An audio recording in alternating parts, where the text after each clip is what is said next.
Tobias, your new film is called A War. What does that title mean to you? Well, it means that it's a war film, but there's a war going on at home at the same time. There's a war in a courtroom, and basically I wanted it to be not too specific, but to relate to any war. Mm-hmm. And in this case, the war in Afghanistan. But it could have been a conflict anywhere in the world where we could tell this exact story. Tell us about the research that you did for the film. You've never been to war, you're not a soldier, but you did talk to a lot of people who had been. I would start out by reaching out to Danish veterans that had fought in Afghanistan, and I found a very experienced group that wanted to share their stories. Mm-hmm. And I actually ended up casting them, so they're in the film. I only have a couple of actors. The rest of the soldiers are real guys who fought in Afghanistan side by side, and that added a lot of knowledge. Mm-hmm. I didn't need to direct too many of the war scenes. I needed to make decisions of what to show and what not to show, but the expertise and the professionalism of the soldiers was already there. I always try to research as much as possible. I feel that I have a responsibility as a storyteller working in realism, not to go for the best drama, but always try to go for the most complex or the most realistic scenario, and in this case as well. So I would talk to soldiers, I would talk to soldiers' wives, soldiers' kids, I would talk to Taliban warriors, I would talk to judges, prosecutors, defense lawyers, and basically anybody I could learn something from that would get me to understand the logic of this world that we try to describe. Mm-hmm.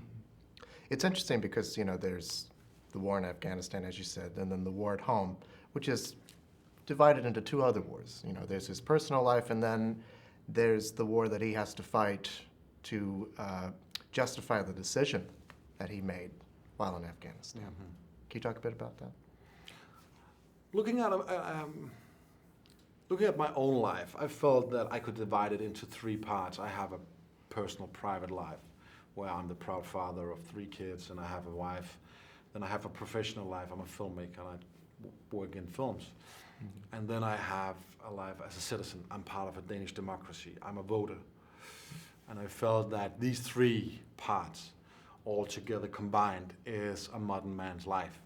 Mm-hmm. Which explains why we gave him a profession. In this case, he's a soldier.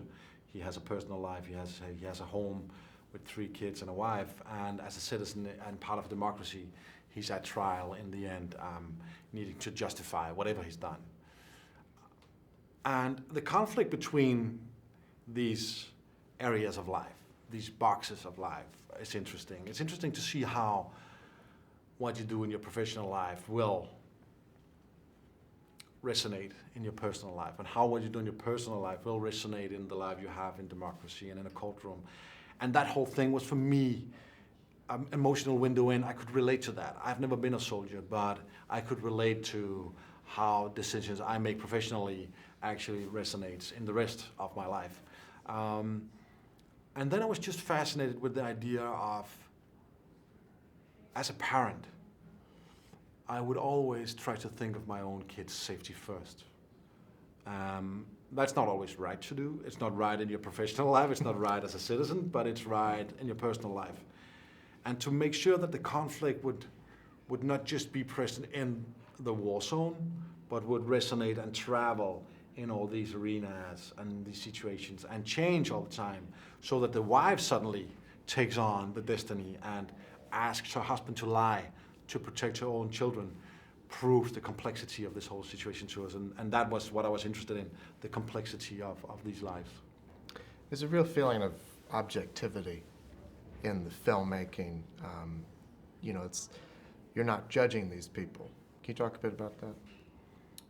I feel that sitting at home watching the news, it's way too easy to be judgmental. It's way too easy to have a fixed way of looking at life.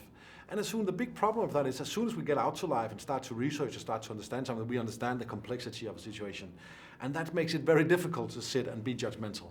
And I actually feel that if we need anything in our world today, we need to try to understand each other. We need to accept the complexity of lives, and instead of being judgmental.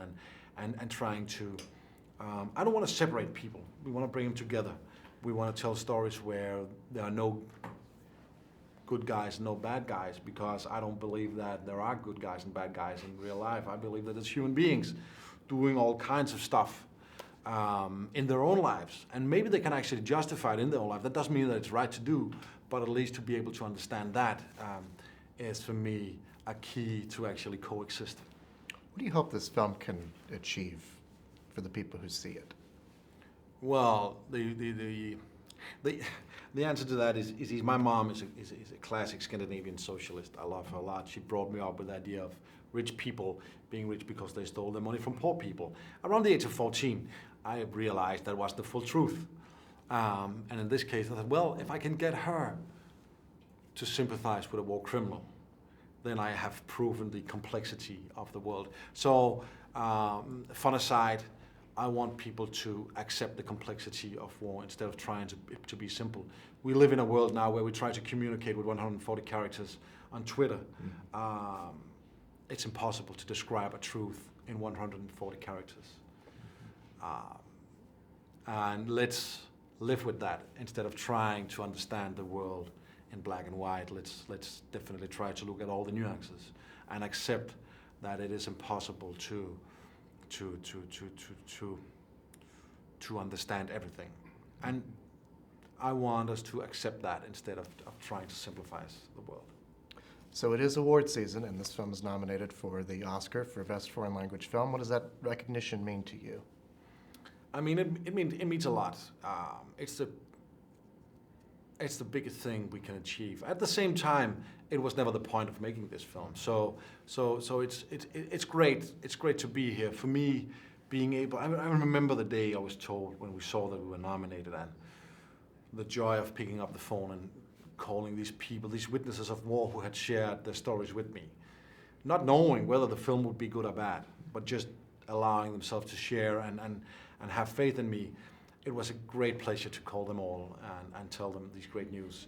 So we're enjoying every second of it now, and hopefully it will create a broader audience for our film. And that was the whole point from the beginning, to get an audience to see this film.